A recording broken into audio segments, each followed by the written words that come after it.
Hey, what's up, everyone? Again, Corey, this almost makes me feel like it's a little bit of Groundhog Day. I think they just want the game to come out. But thanks for tuning in, and we're really happy to have you on. As you can see, Corey looking real pretty in the corner there. Little bit of camera stuff here and there, but Yeah, it's can't get any camera to work. yeah. So, guys, it's too important to not have him on. Corey, he can speak for himself, of course, but his knowledge of his time served as a Marine has really helped with the game a lot. And with feedback, with especially the tools, we can't wait to break down the NVGs, the tools. But it's going to be a fun devlog. This is the final devlog, Corey, before the launch. So Yep. we're almost there, guys. So close we can taste it. We can taste it. We'll just give it a couple minutes for the folks who are trickling in last minute. I'll look over. We'll look over at the chat, see what's going on. Hey, Jonathan O'Neill, we really appreciate you and the work you do as a Steam moderator. So shout out to Jonathan, big help for us. Yeah, only 9 days to go. We're getting there. What's up, guys? Exhilarator. I like you, dude. I was just talking about you to Corey. You were someone I wanted to give a shout out on the stream. Exhilarator. I was going to save it for the end, but since I just saw your name, Exhilarator's been great. He always does his outtakes with his videos. He's very passionate. He just switched his name to Exhilarator with an X, Lerator, I think, on Twitter. I might be butchering it a little bit, but a big shout out to you, buddy. And good morning. Yeah. Oh, okay. So we some of our community leaders, Gage, Rich. Yep. Rich. Good to see you guys. A lot of familiar names running around in chat. A lot of familiar names. You might see it. Well, actually, it's only my face, but we have. It's the time before the update, which means we're all in right now. We're doing a lot of last minute tests. We've gotten a lot of good feedback, as Corey can testify, for the experimental test. We'll talk a little bit about that. That actually we have some updates for you guys regarding some things that we're able to fine tune, and of course, and this is always going to be the case through every update. We are going to be evolving some of these features and some things that we like how they are, but we know we can make them better over time. So we'll talk about some of that. Corey, I guess since it's now 103, we'll start. Yeah, let's kick it off. So, guys, really thanks again for tuning in. We know that you might even at this point you're like getting tired of these streams, but you're still here. So thank you. And especially if you didn't have time to read the devlog, we're going to break that down and talk about some other things. And I'm probably getting yelled at behind the scenes because I keep on moving my hands, and I was told to keep my hands like this because I do this, the Italian thing. So excuse that. But basically, even with Corey and our own testing, with seeing the experimental testers, with just playing a little taste of Night Ops, we can see how this is really redefining gray zone warfare. How this is taking NVGs to a very much another level with realism, and we think you'll find that even when looking at other games. And we say that because we've put so much emphasis on the realism and immersion to also continuously work on that fun factor, but bring it true to life. And I wanted to then just kind of shift it over to Corey. As you guys know, Devil Dog Gamer, he's a creator relations manager. He is spending hours and hours working with them to just, guys, on that note, and I think Corey can talk about this a little bit, but he, and Corey, actually, maybe you can talk about what you want to talk about in the devlog, and then also the work you're doing with creators so everyone knows what's going on. Yeah, so we've been, I've been helping out with the devlog, of course, because it is, an area that I'm very familiar with. Spent a lot of time overseas with night vision and stuff, and also helping testing and getting in there. Personally, I don't even play daytime in Le Mans anymore. I just wait for it to go nighttime because it's so cool in game. But yeah, we've been working with creators, getting creators over as usual. We're doing another creator preview test where they will play early, just like the last time around. So you guys will get to see it. You guys will get to see some of the things that, from their point of view, it's something that every game does. Even me as a YouTuber, I was early access to every game imaginable. So, this is nothing new, but it's a good chance for you guys to get in there and see, and maybe get some tips from watching them die a bunch. And then when you guys get to jump in, you don't make the same mistakes and you know exactly where to run to. So doing a lot of that, and then really looking forward to seeing what you guys think of night ops. Yeah, absolutely. So with that said, we're gonna go right into the devlog and go right into it. So if we can, we're gonna go to adapt your tactics as day turns to night, and that is the first part of the devlog. Perfect. So as you can see here, guys, it's definitely going to unlock a whole new dimension of gameplay. So we like to think about it like you're picturing yourself in the jungle. You're pinned down, eyes locked on the tree line, shots ring out, but you have no idea where the enemy's hiding.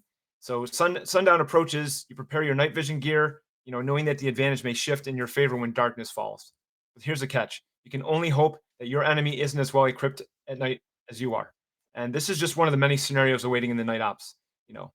I've been thinking about in terms of even PvP, when you're seeing other flashlights or lasers around the corner, you obviously know that's where someone else is going to be, and that's what is exciting. Is there's so many more scenarios you guys will find yourselves in, and just Corey. Before I go into the next paragraph, when you're thinking about in your experience when you've been seeing the sundown, what's going through your mind as the sun's going down and you're approaching, you're changing your approach for your tactical options and your gear and all that stuff.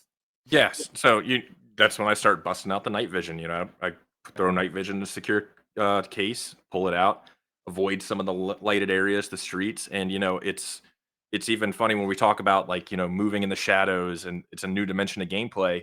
We were doing a play test earlier, and I thought I was all alone in a place, and I was just kind of walking through the jungles, and I looked down, and suddenly six lasers came on, IR lasers came on, and I'm like, oh no! I had to quickly or completely adapt my entire path and back into that place. So when the sun goes down, everything changes, and that's when I think it gets more tactically sound. People move slower, and the danger gets a little more real. Yeah, and that's what we're really looking forward to. And so this is what leads us to our next point. We have had, again, everyone knows we had around 1,000 testers play the game, and what we realized is we originally talked about a 3-to-1 ratio. So that means 3 hours, of sun and 1 hour of nighttime. Well, it's actually going to be a 2-to-1 ratio now. So that means it's 3 hours of real time game with two during the day and one at night. So the game is still going to be just as important as during the day as at night. But that 2-to-1 ratio really gives you that option to use the tools more to adjust at night, and we're really happy to say that it's coming together quite well. It's definitely not perfect. We're still going to be working on it post launch, but it's coming together well. Where we really hope that everyone can see and envision more of where we're heading. With update 0.3, we've talked about that you'll actually get more dynamic weather with rain among other things. But right now, that's what we're focusing on: is how can we make this the best experience we can. So we did adjust it to 2-to-1 ratio. So with that said, here's the thing, and this is actually, if we can go to the next, just the one where it's about the exterior and interior lighting. By the way, our community manager Foxic, we thank him for helping us on the stream. He's helping us so we can show you the slides and show them seamlessly. So as we take a look, there it is, perfect. So this, and we're gonna also, after this, we're gonna answer some questions too because we see some piling up. So I think this is something we'll have Corey talk more about too. But using lights in this game has its pros and cons, but you'll be able to light everything in terms of like lamps, lamp posts, barrels, candles.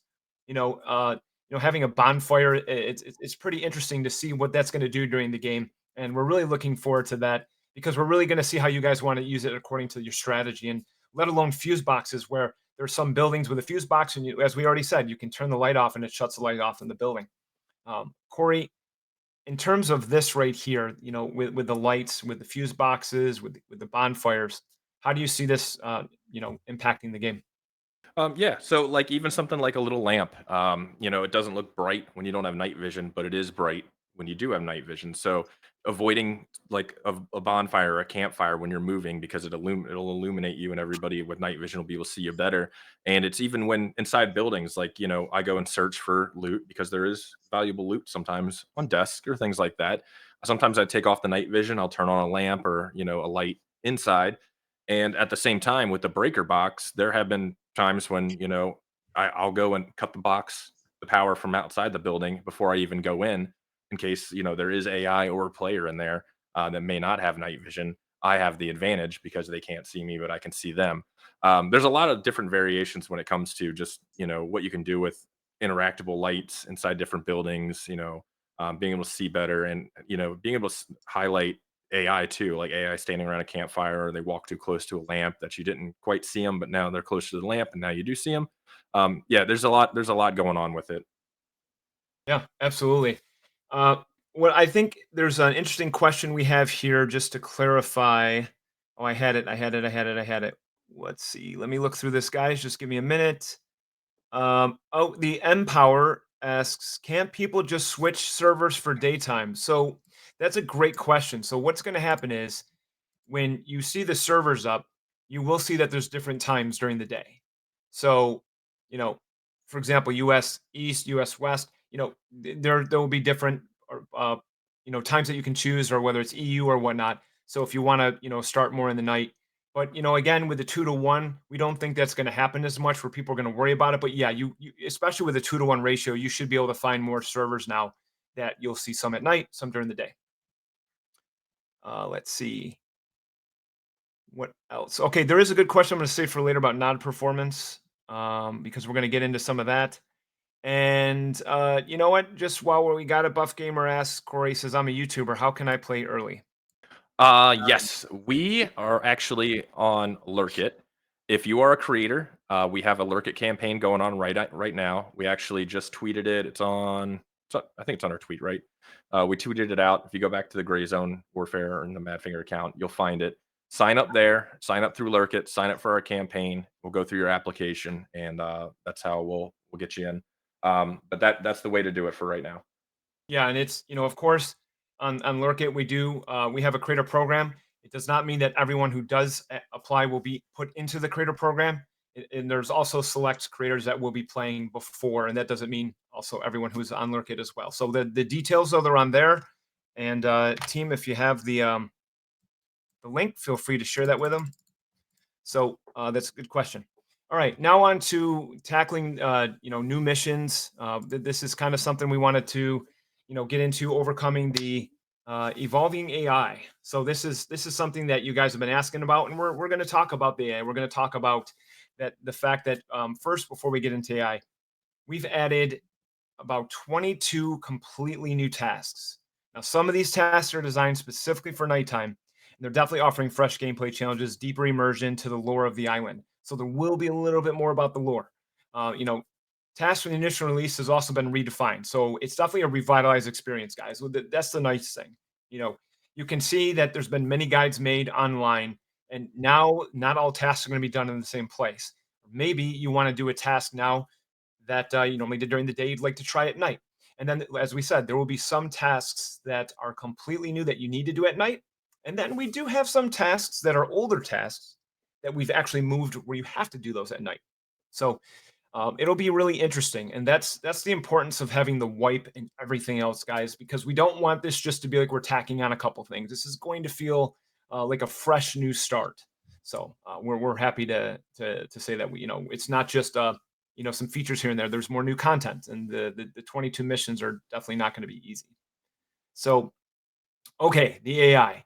Let's dive into this.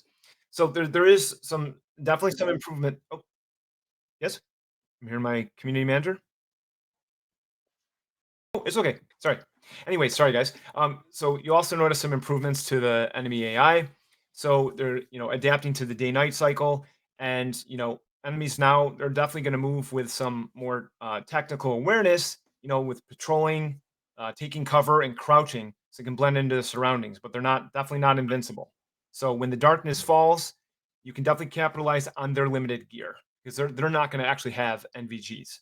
So unlike you, their vision depends solely on flashlights, exterior lighting, and that gives you the edge to strike from the shadows. And that's how you're going to try and catch them off guard. So basically, picture infiltrating high density zones like Tiger Bay, Midnight Sapphire, cloaked in darkness, fresh new tactics confronting your enemies. And that's what we'll get into a little later, is some of the tools and what you're going to be using, and break that down a little bit. But with the AI, let's be real, they've definitely done a lot of one-hit kills. Guys, I've told you before, I have over a couple hundred hours. Now, I am only, just on a side note, 3 tasks away from actually, completing the game myself. Just being honest, I haven't. I don't even know if I'm gonna have time to do it. But 3 tasks away, I have been one tapped a lot, and a lot of that is on me. But we understand these issues, and now, we're definitely happy to say that it's been reduced. But let me be very clear, and we've said this before: it's not going to be perfect. You're still going to notice some of the headaches, but yet we've reduced it, and we're going to break down some more things that have actually definitely helped with the AI behavior because they're now less reactive to sound, and actually for the aimbot or the one tap shots, a lot of it was being hypersensitive to sound. So we've noticed definitely an improvement there. We've introduced a more realistic sight system for the AI, and with refined fields of view and dynamic distance recognition, that's how you'll gain the crucial sounds. To slip out of the sight reposition. And then this is just the beginning. So we're going to keep refining them with each update. But before I get into a couple more specifics, Corey, what is your experience with the AI? What have you seen when you're actually out there and you're just using even, for example, a pistol or a shotgun? Um, 0.2. Yeah, well, the AI is definitely different. You can at nighttime you can sneak around. You can sneak around on them. You can drop people suppressed. And the whole town isn't going to come after you. Mm, They still will get lucky and one shot you. And it happens in war. It happens in game two where they'll miss a plate and bam, you're done. Um, but the majority of the time, the one hit kills. It's not happening like it was. Actually, probably two play tests ago, I cleared Midnight Sapphire solo during the day, which is wild. I've never done that mm, before. But that was just using cover, concealment, repositioning. Um, it was a lot of fun with the new weapons too, like pistols and shotguns. When you start over and you're doing these quests right outside of your fob, take a shotgun out, clear that town with a shotgun. That's going to be your go-to weapon for like the first 10, 15 quests because the shotguns hit like a truck like they're supposed to, and they drop everyone when you're shooting them, and they're so much better. To me, it's so like I actually get mad when they reset my progress when we're doing the play test because I'm having so much fun going through and doing all the new quests and the night vision and yep, progressing. But yeah, it's a lot of fun. The AI is it's still like it's not perfect. Obviously, um, but you'll still get one hit shot kills. They won't be as frequent as they were, but you can be a lot stealthier, sneakier. Nighttime is definitely your friend. Drop a few, disappear into the shadows, yep. reposition. It's a lot of fun. And even to add a few more things here because I literally have these bullet points to make sure we hit on them. But what Corey was saying is true. In fact, with the weapons, we've said we're introducing the Ratnik series, 7 new weapons overall, plus the Cobalt, the 1911. And yet with the other weapons, let's be real. Most of the game I've went through it with the M4, and now with the close quarters, which is one of my favorites. That's where you do find yourself feeling like you have a whole new arsenal on top of those 7 weapons. Yep. So, we obviously had some improvements to do, and it's going to be great to have more diversity with your arsenal. Um, the other thing that's important to say here is like, look, even Mara himself went on stream and said that he's not happy with where the AI is at because he has a very big vision for the AI, and the AI is going to continually be upgraded and look different every update. And he says that like a carpenter who just notices their mistakes. So he's going to be very critical. There's no more critical about the AI than Mara. So just keep that in mind. And that's why we're excited to hear from you guys. Remember, this is early access. So we're going to look forward to seeing your guys' feedback from the upgraded AI, the updated behavior. But to add a couple more things, because I am skipping around a little bit, my apologies. One thing that's also important to know is that, the AI has, we'll just say, a level that's kind of based on their gear. So if they have lower level gear, then they're not going to be as smart. Now, this has always been this way in early access. However, we've upgraded their behavior. So it's going to be more realistic, per se, or more of when you go in the starter towns, they're definitely not as smart. They're just not. And so we've improved that. So it's kind of nice because, especially when you're talking to gamers who are taking that, or, maybe even new to the game, because we know we're going to get a lot of new players to play. The starting towns give you more of that introduction. It's not that it's going to be easy. This is a hardcore tactical game, but they are going to be, there's going to be less. They're not going to be as spongy, of course, and they're not going to be as smart.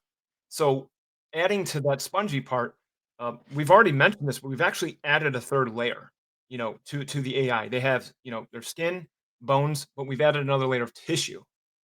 Now, what we're finding when we've added this other layer of tissue is they're dying quicker. So, that is more about not making it easier, but making it a little bit more realistic. Let's be real. When you're shooting an AI and there's bullet spongy, it can be annoying to anyone. So, this is something that we've highly prioritized, and we're really looking forward to you guys seeing it for yourself. Okay. Um, some of these questions are a little bit for later because they're more during the night, and we're gonna break some of that down. So this is good. Let's see. I'm looking, guys. I'm looking. Ty Plays asked, was the knife adjusted to kill easier? The truth is, the knife is still going to be a challenge. The knife is still going to be a challenge. So it's not that you can't ever use the knife. I've used the knife myself, especially if you're out of ammo. But I would say at least to know that you have good close quarter options. But I can't honestly say that the knife is going to be some great tool to use. It's going to continually get better. But you know, you're going to be looking for the pistol and shotgun in most cases. What would you say about that, Corey? Yeah, I don't know anybody who's actually gotten a knife kill in real life. It's always pistols, and the 1911 hits like a truck, so you definitely want to carry that. So again, we're talking real life, is what you're saying with a knife. Oh yeah, well, that was just me jokingly saying that, but yes. Forgive I me. know I know people who have tried with an MRE spoon, but it failed. Got it. Okay, so here we go, guys. Now, truth be told, I'll talk a little bit about what it is in gearing up for the night, but I'm really going to have Corey take this part over. And the reason is because he knows so much more about what it is with his own experience using the tools and NVGs. So if we can, we'll go into that topic next, and we will still be answering some questions, and some of them will be a little bit easier to answer. So if we can switch over, that would be great. And the gear up for night is actually just a screenshot. So we'll continue, but yeah, it's just a screen.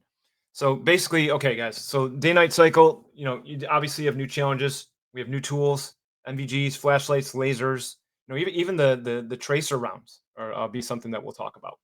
But basically, these models they're meticulously selected and designed based on in-depth research. We actually are partnered with Night Gear Solutions, and they're great. I mean, they actually, we've tested the gear with them. They have shown us the tools. They have, um, shown us, and they've watched and they've seen our game. So when they see our game based on the realism factor, that's what we're going to be breaking down a little bit. Is how you're not just going to see a green screen. That's a very basic, bland way of doing it. Just being honest. It's not how it's done in real life, and it's not how we want it to be implemented into the game, as you can see right here. So, Corey, I'm just going to probably more lean towards you on this because, again, of your experience. But I would say, when we're talking about our partnership with Night Gear Solutions, the in-depth research we've done, you have your own research. Before we get into the nitty gritties, what is your take, just overall, honest take on the game? Honest take, and this is not because I'm a paid employee, but I think it's one of the best implementations of night vision in a game. Most games just do the filter. We've all been there. It's just a green filter, and it's bang bang done.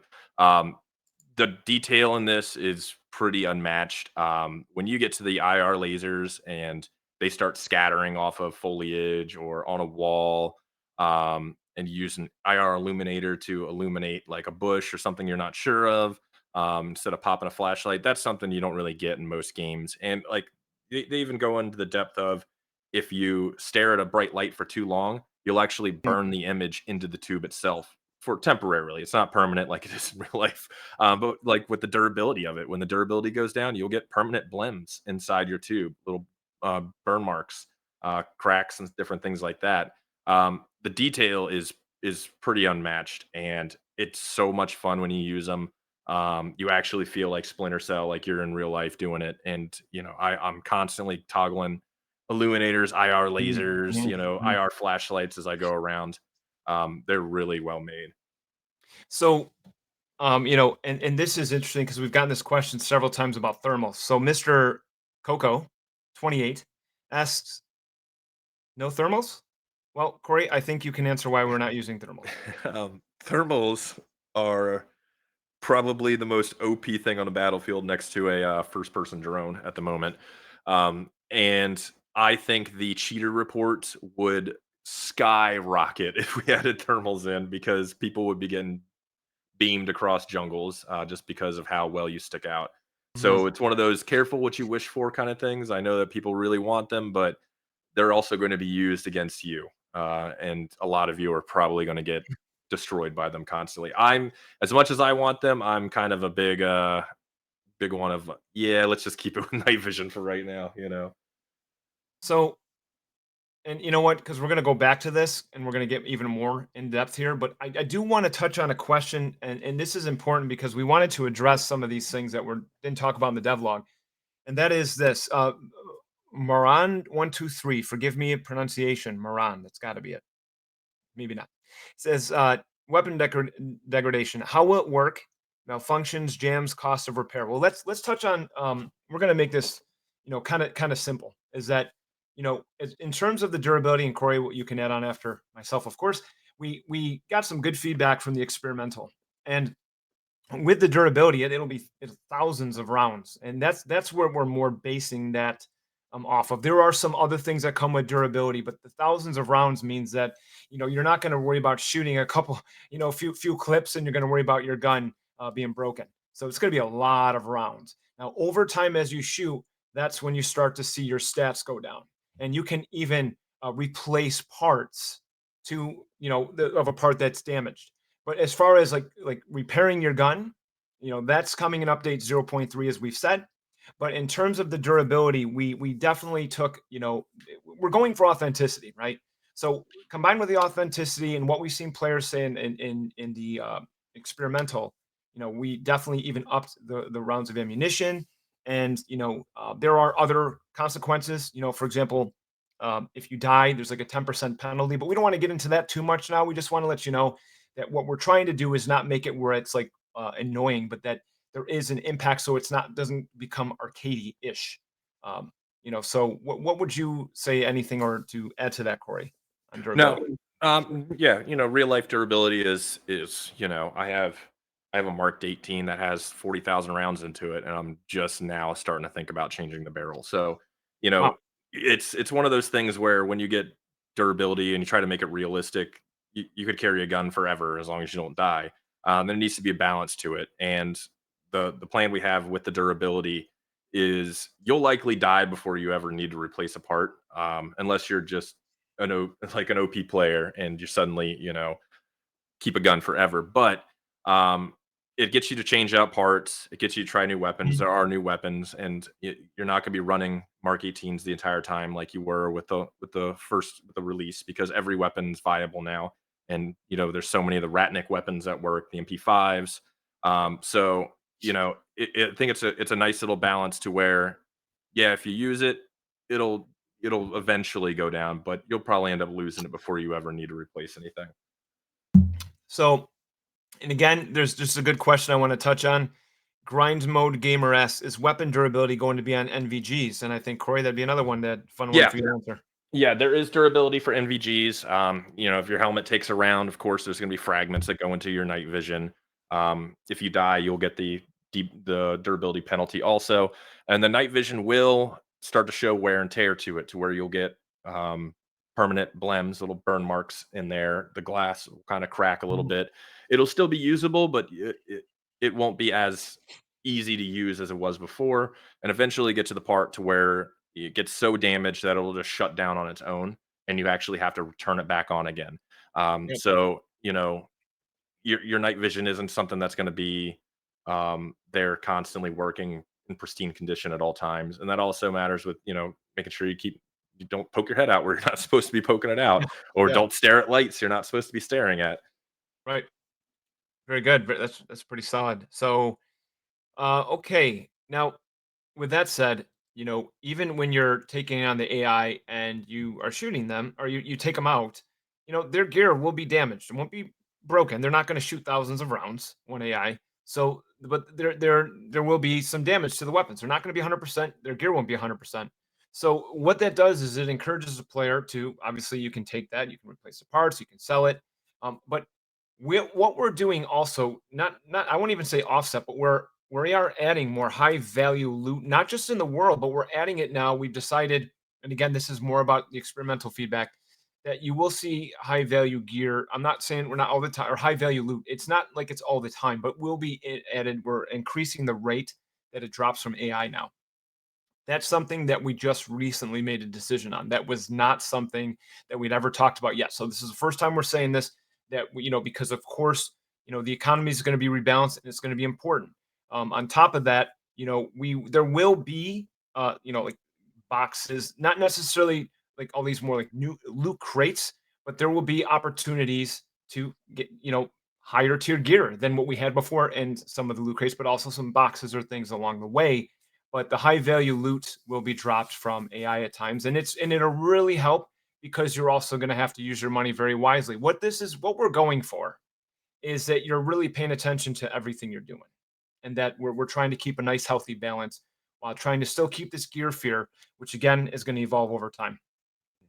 So okay, so now we're going to talk about pushing the boundaries of tactical gameplay, and there's the GIF. So okay, again, I'll talk a little bit, and then we'll have Corey break it down. So we've already talked about this. We're trying to make the tools as authentic as possible. It's mirroring real life limitations, requiring precise skills because you do have to master it. That's how you own the night. So just like in reality, analog NVGs, they amplify existing light, which Corey's already touched on, rather than creating it. And they're affected by like a grain type of effect. So it intensifies in darker areas. So we've also, simulated a field, their field, limited field of view, FOV, with the device physically restricting your vision, and also depth of field realistically, with objects that are outside the focal area appearing blurred. So this just means you'll need good practice to use them effectively, and that's where Corey, I think people sometimes when they see our NVGs, they're like, oh, that looks bad. But again, as we start breaking down the individual, nods and the gear, we can see that, hey, look, sometimes it's going to look grainier. It's not going to work as well, or sometimes it can shut down. So what do you think? Yeah, it's pretty true to life on that. Like, with PVS 7s and 14s, you can't really read a map right in front of you. You got to pop it up, and it's the same way with looking around, like looking at tables. You go inside of a building and you're looking at tables, which is why I mentioned earlier. I pop the nods up and turn the lights on, because if I'm looking for some gear or something on a table, it's too close to me to be in focus in night vision. So I got to pop the night vision up, and then the way it works with the light and the lumen, you have ambient light from the moon, from lights all around, but when you start going into the jungle, um, the ambient light degrades significantly because of the cover, and it gets darker and darker as you go in, and you suddenly find yourself basically not being able to see anything because there is no light to amplify, and then you're turning on your IR illuminator or your IR flashlight. So one of these things that Mhm. the thing that I can't wait to get into is I can't wait to get into gunfights at night in the jungle, and everybody just relying on lasers and IR illuminators and flashlights to just because they can't see anything, but they know they can hear something ahead of them. But the way it works is great. Going into buildings and having it, the lights it's dark outside. You go into a building, there's plenty of light inside, but it's a little too bright for the night vision. The auto brightness control will kick on. You'll hear it kind of hum, and it'll get a little dark, dimmer to Yeah, where it's not yeah, yeah. damaging the tubes. And then if you accidentally put them on during the daytime, they'll shut themselves down to save the tube. So there's a lot of really cool things with the night vision, and I think people are going to really enjoy it. What do you think about like the halo effect, like around the light sources? Yeah, Like it's really nice, especially when you yeah, you get up there and you start looking at the stars too, and they start yeah, yeah. really shimmering like they do. It's really cool, and you can see some really cool things with night vision on, and you can spot some really cool things with like what players do. This is why I said light discipline, laser discipline. It's all going to be really important because you're going to give yourself away pretty quick if you're just trying to drop one guy and you're like, oh, I'm going to put on my IR laser to kill him, and you just basically painted a target on yourself because everybody else just saw you do that. But yeah, the way that looks and the way the light looks in the night vision in this is really good. Do you want to add anything, Corey, about the auto shutdown? How light sources can, intense light sources, how they can like, trigger that, or Yeah, like if you walk pretty much directly up to a, a spotlight with your night vision, it's Yep. obviously going to damage the tube. So modern night vision has auto shutdown to where it'll shut itself down to keep it from being damaged. And that's exactly what it does in this game too. Same as if you put it on and during the daytime, it'll shut itself down. But if you walk into a room that has just a little bit of dim lights, that's not enough to trigger that, but it is enough to kind of wash out the night vision a bit for you. Mm, So it'll adjust itself with the auto brightness control to where it lowers the voltage and it'll dim a bit so you can still see in the day in the room where it has a little bit of light in it, but it's not killing your eyes, it's not killing the tubes. So, G underscore Lou, he asks, Corey says, how will like the moon phase right at night, how will that affect the nod performance? What would you say? I would say, it depends on, if it's still behind the trees and behind the mountains, you're not gonna get True. much ambient light, but you'll still get a little bit of the sunlight. When it's directly overhead, of course, you're gonna get the best ambient light possible for it, but at the same time, if you're going into, like, Tiger Bay, and you go down a street that doesn't have street lights and the moon's behind the buildings, that's a little bit less ambient light in the area for you to see. But that's where we have the IR illuminators, the IR flashlights. You create your own light source. When we had 7s and 14s, sometimes it was too dark for the night vision to work properly. We had to create our own light sources with IR illuminators, the built-ins. And you'll have those tools there to create your own light source without giving it away to other AI, but other players will also be able to see it. Yeah, absolutely. So, we've talked about a lot of things, and there's still more to talk about with the MVGs here. When we're talking about, for example, like certain kilometers. I know you've kind of touched on this with other details, but how you have night vision modes with lower light intensities to ensure compatibility with these MVGs. What happens? I guess explaining how the reticle how it appears clearly, without the overwhelming brightness. How can Yeah, you the explain that? you know when you get your red dots like your EOTechs and your T1s and stuff, they are night vision compatible. So the red dot will be able to show under night vision. Your LVPOs, your ACOGs, your LCANs, any sort of first focal plane, second focal plane. You Mm. can't focus a night vision through that. That's why they have clip-ons for those, which we do not have in this update. So you won't be able to use your LVPOs for that, or your LCANs. You'll have to use your red dots, your EOTechs. But that kind of goes into the next thing, which is, we mind if I take that, Rick? Take it. I know. I Okay. want you to take it. Okay. Yeah. So, with Canted aim. So say Yeah. you have an LVPO, um, you have a PEC box, it's night, it's daytime, and suddenly it turns night.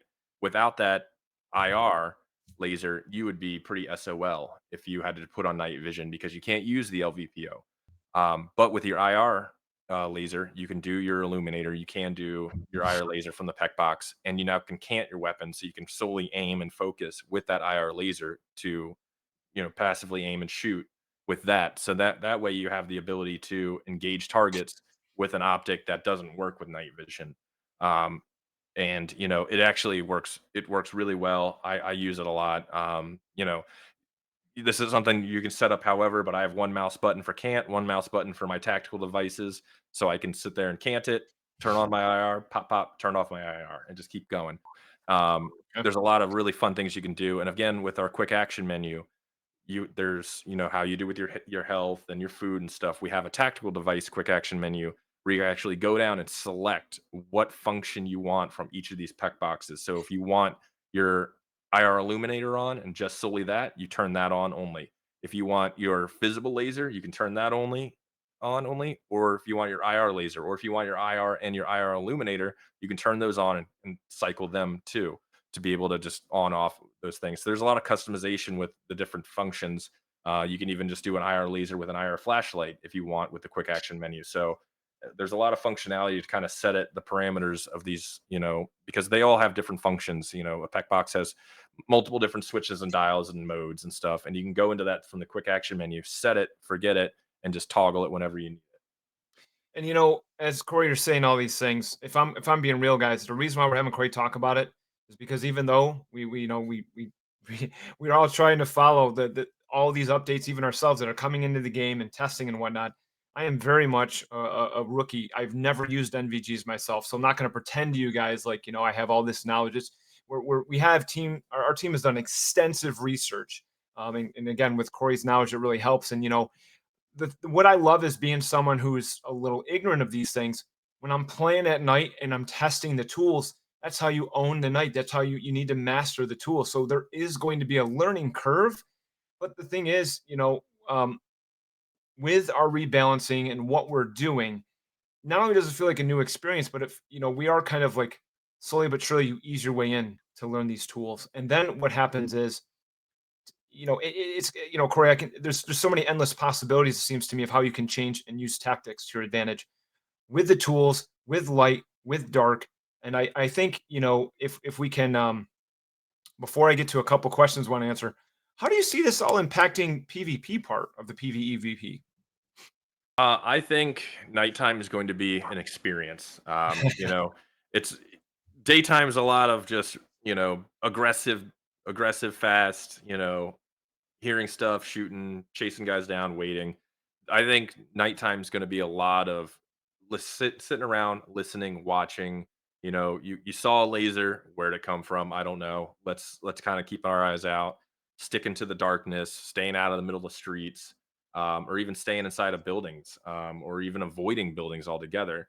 I definitely think that nighttime's gonna slow people down, and there's gonna be a lot of people walking into situations where suddenly there's 4 or 5 lasers and they're like, "Uh-oh, I'm not doing this quest right now." No, Just yeah. because, you'll run into that. I ran into that today to where it was like, "Wow, it's a laser light show over here. I'm not going that way." And Um, then, yeah.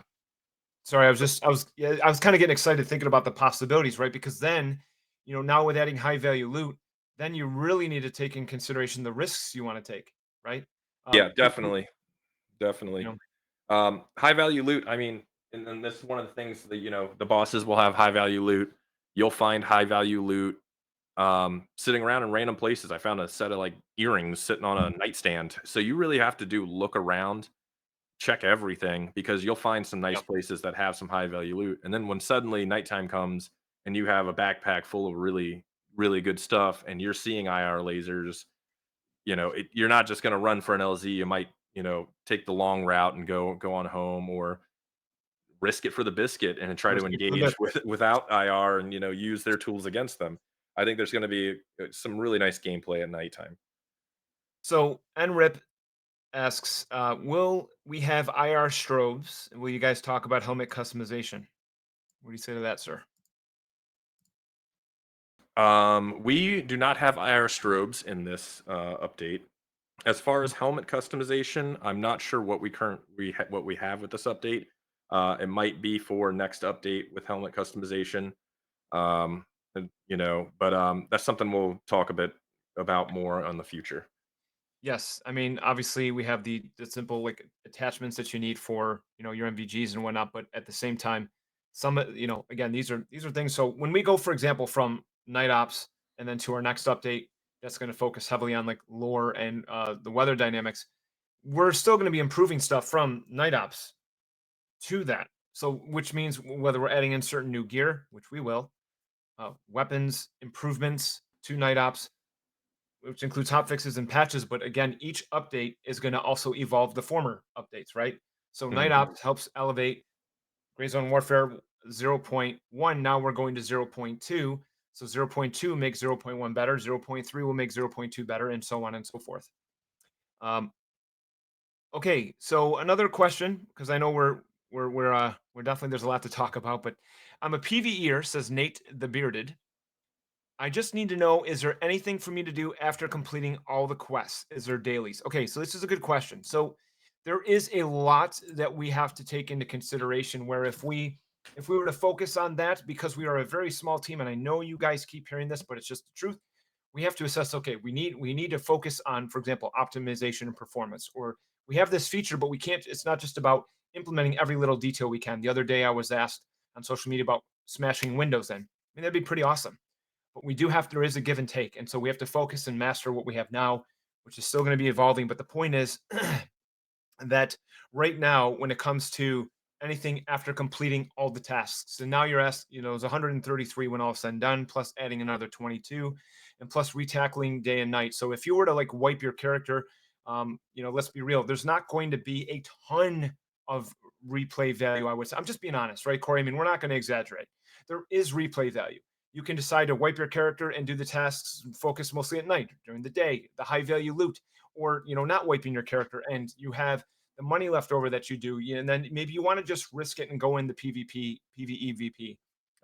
But as far as like daily, yeah, those are some things that we really want to add in. Just not going to come in this update. This is a gradual progression, and I know we always want everything right now, but it's going to take time. So, Corey, do you have anything to add, or?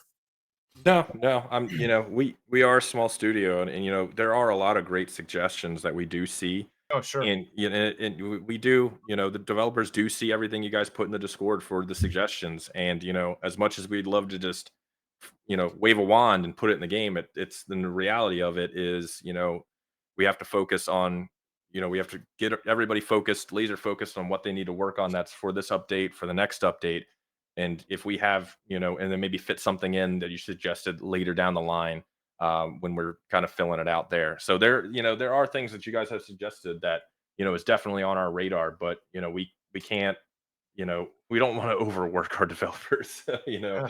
We don't, we have a small team. We don't want it to get smaller.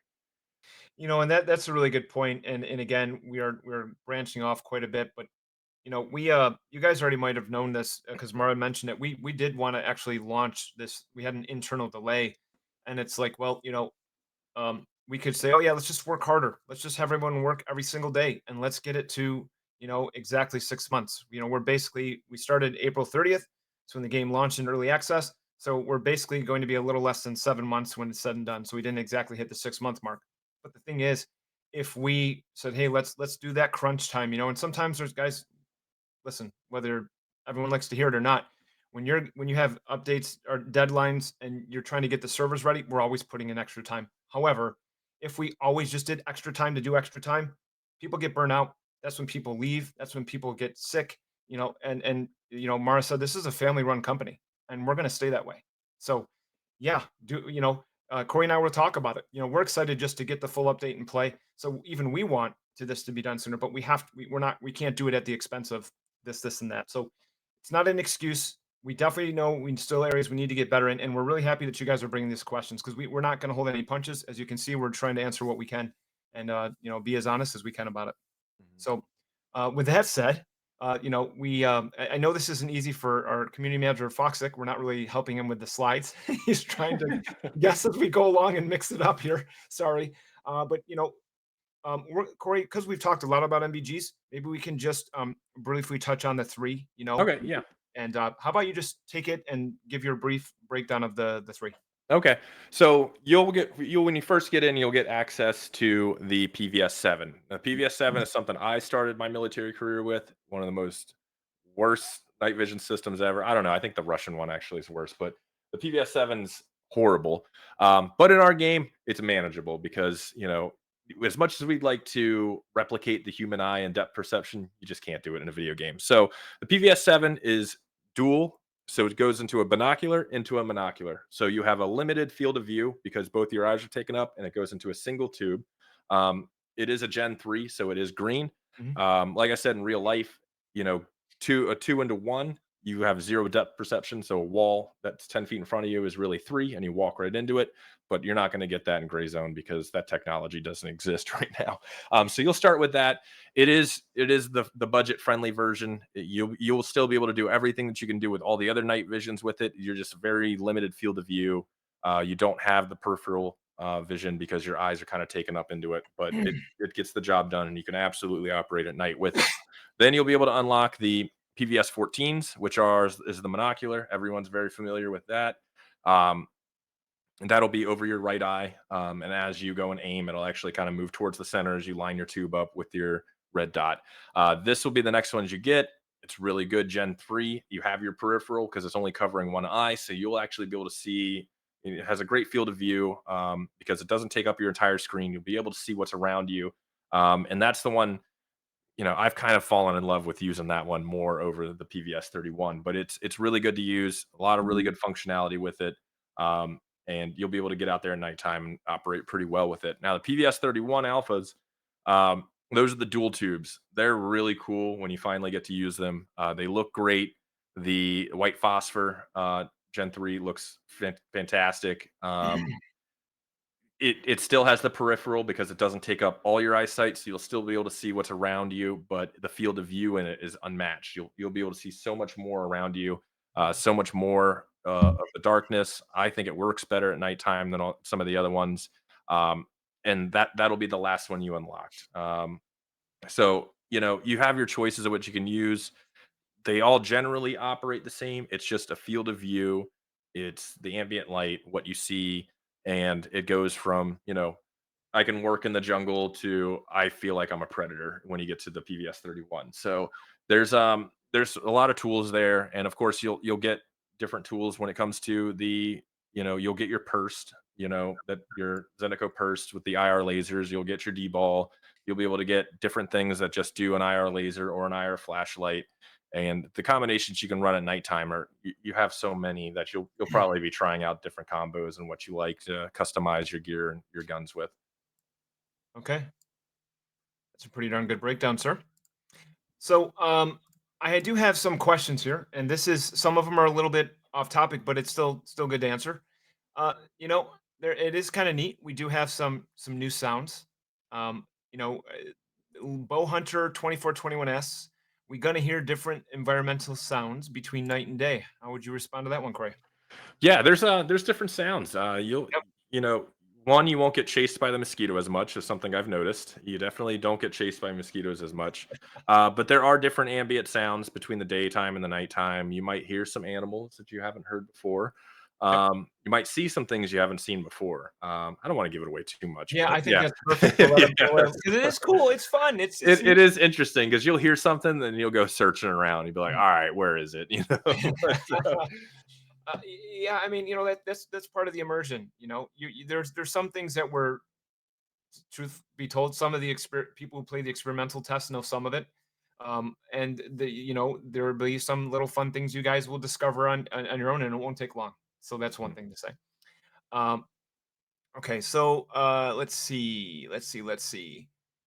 Some more questions here about optimization. Yeah, it's always a great question to ask, and it's always, here's the thing. So we know that there's several things that we are working on. You guys already know the popular AI, you can't even see my arms, but like a T or not being registered, you can tell in the server. So it takes a couple hits even for them to be detected. These are the things that are really important that we're working on. Of course, we're adding more to the game, and we still need to make sure that when we're adding more, we're not slowing down the frames, and that we are happy to say that there's progress. But the thing is, you guys are going to see it for yourselves. When you play, you're going to see it. Because with what we're adding in, and this is a hard part, Corey, is that we add, not only add in, like, just more missions and stuff, but we're adding in more locations. So the game is going to start getting more dense, which means that optimization and performance has to be a priority. And that does factor into why sometimes we have an internal delay, because we need to get it ready as much as we can for you guys. So yes, um, also, I think, Corey, maybe you can even help expand upon this. It would be great if we could just guarantee that every single person is going to get 100 FPS. But Corey, how does that work with different PCs? wow. Okay, we'll be real with this one. No, first, I've noticed a substantial increase in my performance. I run a 3090. I had trouble when the game first released, but running DLSS now, game looks great, runs great for me too. You'll also notice at the start that when you start up, before shaders needed to be loaded, and that's why when you got on a chopper and flew to a new area, it would skip and jump a little bit. At the main menu, it'll actually show the shader screen there, letting you know the shaders are loading, and you can jump in. You can jump in before that, and they'll still load. But you can wait till they're loaded, and then you can jump in. But we ran when the first game first came out. We ran support tickets for a very long time, and everyone's got different hardware. We had people running it with like Windows XP. Um, Someone ran it with a CAD card, graphics card. Everybody's computer is completely different, and trying to optimize the game for such a variation of hardware is difficult. And some people are going to see some great changes, and some people are not. And it's um, but I think majority of you will notice a difference. I think when we had our testing experimental, that was something that was talked about by a lot of people. They did experience some gains in FPS, but as we add more, we have to optimize more, and it's something that we're always going to be doing. It's not like they're like, well, we optimize and then we're never going to optimize again. They're always doing Yep. optimization. Each time something's put into the game, it's optimized, and that's how it's always going to be. Yes. And the fact is that since release, most people, let's be real, played in the first couple months, maybe 3 months in. And obviously, right now, the concurrent users, we know the players, it's like less than a thousand. Sometimes it's even like 500. Sometimes it can be less or more. So, we do get comments saying that the game still sucks. But the thing is, I don't think a lot of people are playing it right now. No, no. So if we have less than 700 concurrent, I think most people are still really upset from their experience. So guys, if you haven't played it in months, it has gotten better since release. It absolutely has. So what if you've been waiting? And we understand that because this is a game as a service. You guys are going to play it, and there's going to be a time where you finish all the tasks, and maybe you play it for a couple months, maybe you play it for 3, maybe you play it for 4, but then you stop, you put it down. We would too. It's a game as a service. It's going to get better as we go. We're not in 1.0 yet. We understand that, but the other thing we look forward to really seeing is you guys who haven't played since like May or June.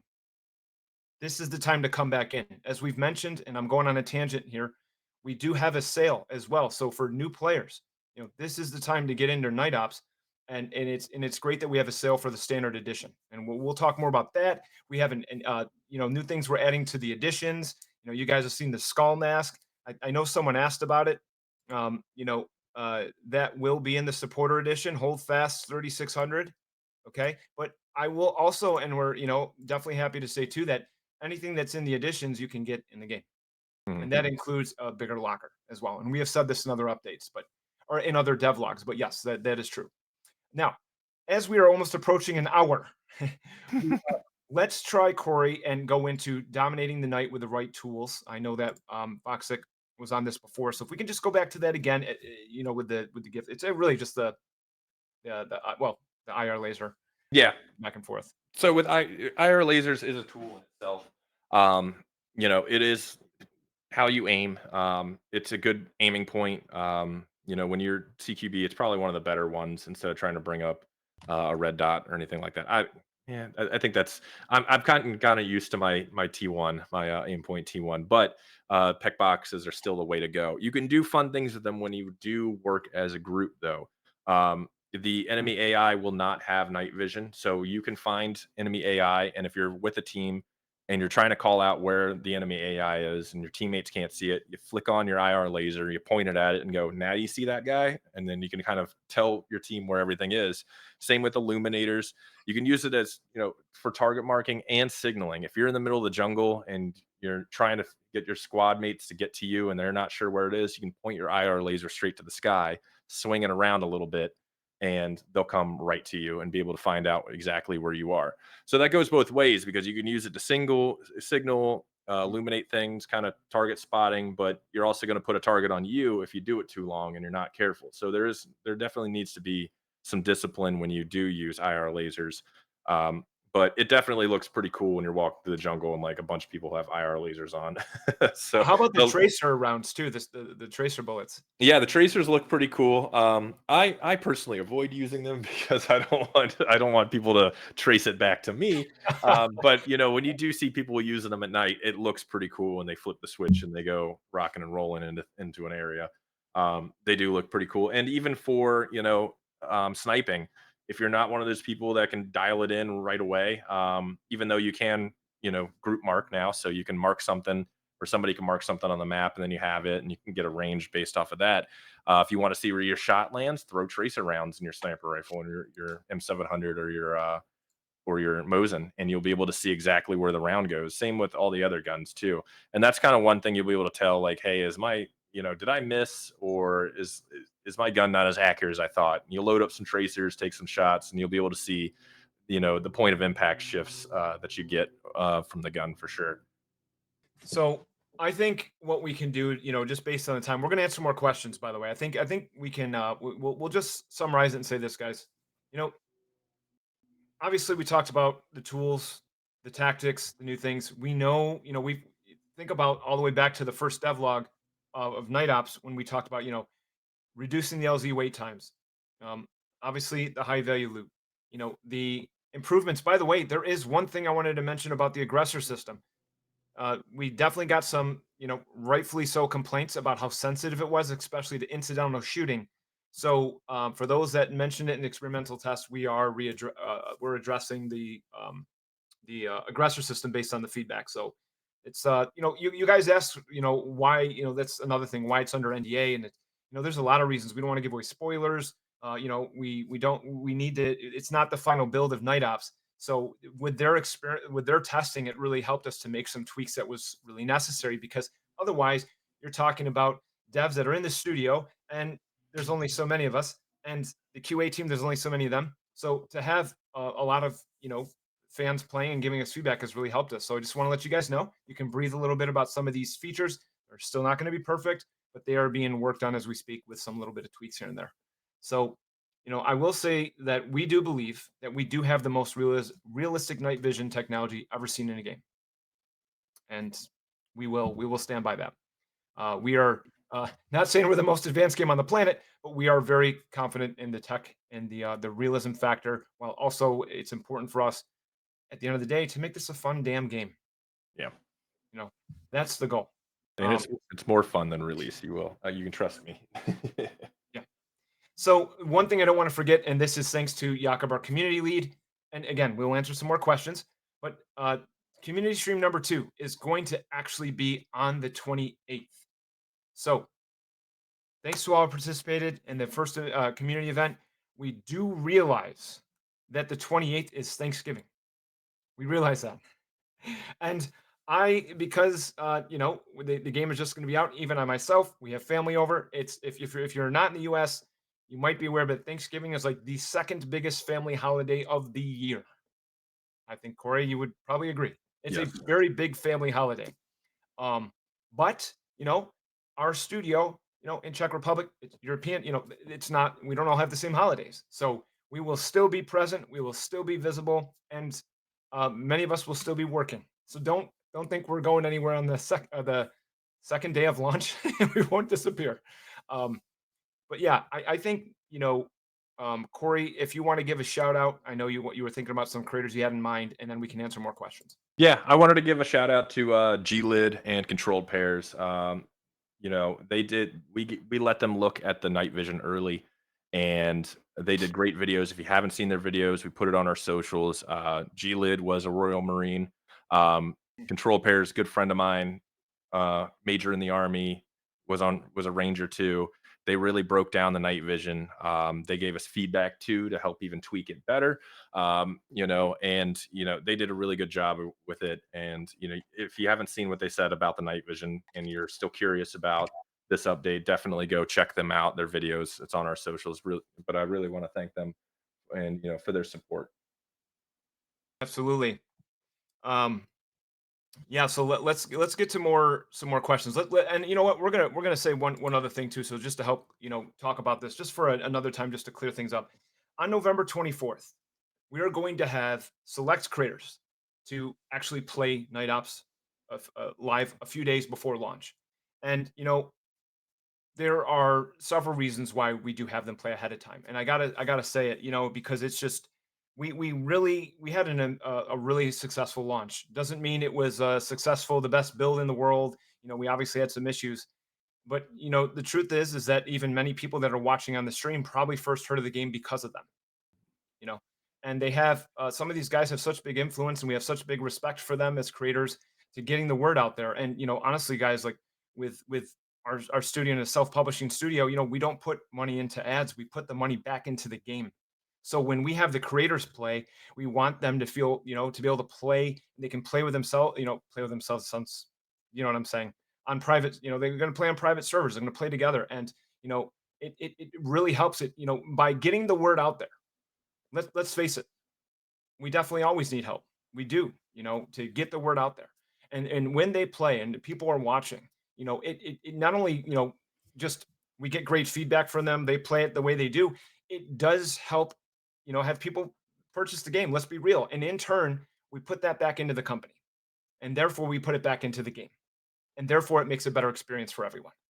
So, we will have a streamer mode. Someone asked. I forgive me. I don't remember who asked. I think it's I saw it. I can't remember the name. Cyclic 6. Is there a streamer mode?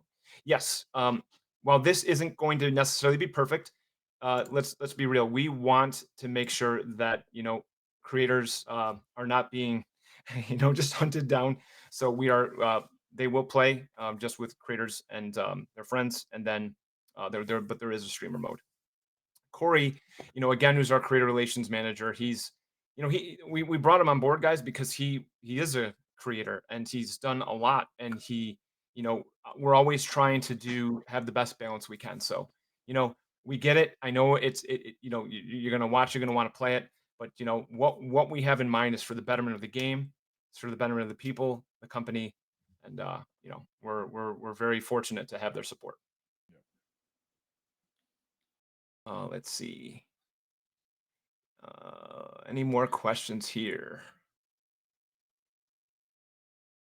So, in relation to this, about in terms of, the community, one of the things that we did first was we had that experimental first. So even before anyone was able to get hands on, we gave it first to our community. And that's the thing, is that we are fueled by the community. So as we, make the improvements of the game, that the experimental was so huge for that. And with the community, the creators, and even the press, we're grateful for all of it. But the thing is, at the end of the day, what we are focused on is the community. That is 100% the case. And this is why you're going to see another community stream, and we're going to be featuring, just more guests. We want you guys to learn more about, the positions, like what each person is doing. We want to personify more of Madfinger Games. We want to get you guys to know more of who's working on the team and who's behind the scenes. So we definitely have more in store, and we thank you guys for being patient with us. So let's see. Okay, so Jarhead asks, and Jarhead, as I think he's beaten the game 10 times now, Corey. Um, Yeah, probably. do the military AI have NVGs? Now, we had actually, that was what we were possibly trying to actually do. And the truth is, while that's probably going to happen in the future, we are really trying to work on the balance of, and make sure the gameplay is fair as possible. I mean, one thing I didn't mention too is that there will be snipers now in Fort Nerith on some of the rooftops. So um, that's not going to be easy. Those sons of guns. If there's some, yeah, for me personally, I've said it before and I'll say it again. Fort Nerith has been. There's some parts about Tiger Bay I despise, but my biggest challenge was Fort Nerith, and now with the snipers on the rooftops, there'll be some new challenges out there. But yeah, we're not going to have NVGs to start on the military. Okay, let's see what else we have here, guys. I apologize. I've been using lotion on my face. I'm blinking all the time, so forgive me because I have some really dry skin right now, and it is leaking into my eyes. So this is really fun. Let's see. Let's go for some more questions here. Let's see. Okay, so Mateus Zip 9. Will the character animations be improved because they seem more arcade-like? Okay, great question. Animations are certainly going to be improved over time. So when we're able to, we absolutely are going to improve animations. Corey, and your experience playing, has that been noticeable to you while you've been testing the build? No, not really. Yeah. So but again, there is things like the animations and stuff we do want to improve. I'll give you an example. This was on us a little bit when we had, and someone mentioned about LZ camping that we'll touch on too. Corey recalls we had some clipping going on, and you can see that even now when you're on the Little Bird, when you're moving back and forth, right? You see the gun kind of sometimes going through the Little Bird, the helicopter, and to solve the clipping, you couldn't shoot. Well, that wasn't very wise, was it? Because that means you couldn't shoot from the Little Bird, you couldn't do anything from the Little Bird. So we guys, you know what? We're gonna have the clipping. So there are gonna be some things that we could make better, but there's more important features that we're gonna work on in the meantime that take priority. So in terms of the LZ camping, there was someone who asked about that. Now, I think even though we said this, it's been in the devlogs, we've added. Oh my goodness, Corey, I think I've lost count. During the update 0.1, we've added like 9, I think, and then we're Yeah. adding. I don't even know how many more. We have at least 15, probably more overall, like new, but since April 30th, we have a lot. That's Yeah. the point. You can Um, infill so many different ways to so many different places. I don't think there's enough players to camp all the LZs that we have right now. yeah, So, that's a great point. And not only that, some of the LZs have been repositioned on the yeah. map. Hmm. So here's the thing.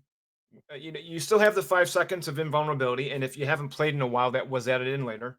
So 5 seconds after you get off the little bird. And of course, guys, remember we actually already have plans for update 0.3 how we're going to make things even better. But for right now, there are a lot of LZs, so it's going to give you the opportunity to go to a different LZ, or you gotta plan your strategies. You gotta work on what you want to do. If you want to take an LZ, we have to walk a little bit longer. But now you have more options to land, so it is going to be more difficult for LZ camping. So that is at least for now, that was the most efficient and effective way that we could get into the game. The more LZs and repositioning them to help with that. Furthermore, because there are reduced LZ wait times, and this is really important. How many times when you're trying to extract and go back to base to your fob, you're calling in little bird and no little birds, or it takes a while to get there. Now, while we're not expecting perfection here, because of the reduced LZ wait times, you spend less time waiting to be picked up. So there'll be less times where people will assume you're camping and you're not. And definitely, there's times, Corey, I think you would agree, when people think you're camping, you're not. You're just waiting to get the heck out of there. So Yeah. yeah, so the reduced LZ wait times are also going to help with that. Mhm. Uh, I saw one. We yeah, we're looking. Okay, there is one. Oh, Press. hold on. Can I get this one? Go for it. Take it over. Take it over. Rico Suave, balance between weapons, balancing. We have said this a lot, but yes, weapons are rebalanced. You will not just be using Mark 18s. Shotguns work, pistols work, 5.45 works really well, 7.62 by 39, 7.62 by 54R, 7.62 by 51. It's, I kind of want to scream it from a rooftop right now, but yes, the weapons will be reworked. You'll be able to use every weapon, and as long as you can shoot, they will definitely drop because I've shot somebody 100 yards out with a 9 mil. So it's up to you at this point. Yes. Oh, okay. We're gonna end it with this question, and that's just because our it's there's a lot to do right now, and actually our team has been helping us. It's also getting later their time, and you know what, Corey? I mean, most of the viewers have been on since the beginning and stayed this entire time, Yeah. so that's really awesome, guys. Really appreciate it. There is something for Devil Dog Gamer about when. Sorry, I know I keep doing that. Nrip asks, will we see community briefings with Devil Dog Gamer again soon? As soon as they give me time to do them. That uh, that's pretty much the truth. We're hopefully soon. I really want to after release of Night yeah. Ops. And with that, the good news is we've actually hired. We have Philip, who's marketing manager, his new marketing manager. He's helping us a lot. And what happens is, guys, you think, well, why, you don't need more people for the marketing team. You need more devs, and that's true. We're all devs, but that's here nor there. We are hiring more people to help. For example, whether it's AI, QA, whatever.